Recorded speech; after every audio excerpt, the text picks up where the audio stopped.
ছেচল্লিশতম BCS প্রিলিমিনারিতে English grammar অংশে আসা প্রশ্ন। In which sentence like is used as a preposition. নিচের চারটি সেন্টেন্সের মধ্যে কোন সেন্টেন্সটিতে লাইক শব্দটি প্রিপোজিশন হিসেবে কাজ করেছে? প্রথম বাক্য, he likes to eat fish. সে মাছ খেতে ভালোবাসে। এখানে he subject, like verb, fish object, সেই হিসেবে লাইক এখানে verb. He loves like his father does. এই বাক্যে হি লাভস এটি একটি clause, like his father does এটি আরেকটি ক্লজ।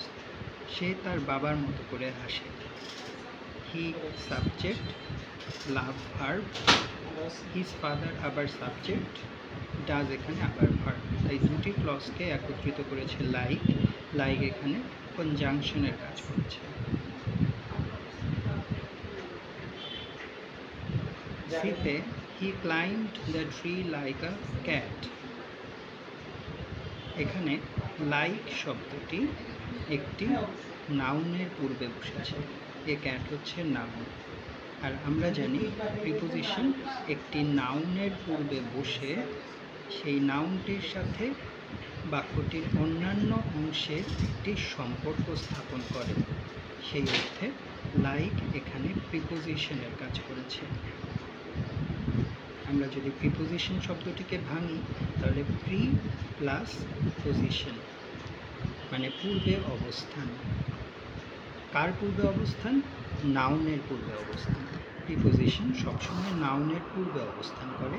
সেই জন্য এই বাক্যে লাইক শব্দটি প্রিপোজিশন হিসেবে ব্যবহৃত হয়েছে, অর্থাৎ সি অপশনটি কারেক্ট। ডি বাক্যটিতে like minded people are necessary to start a business. এখানে লাইক মাইন্ডেড এই শব্দটি পিপল নাউনটিকে মডিফাই করেছে। তার মানে এখানে লাইক মাইন্ডেড সমমনা মানুষ, এখানে মানুষকে মডিফাই করার কারণে লাইক শব্দটি এখানে অ্যাডজেক্টিভের কাজ করেছে। লাইক মাইন্ডেড যেহেতু দুইটি মিলে একটি শব্দ হয়েছে, তাই এটাকে আমরা কম্পাউন্ড অ্যাডজেক্টিভ বলব।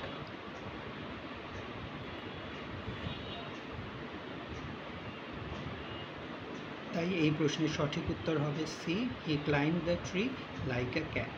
ধন্যবাদ।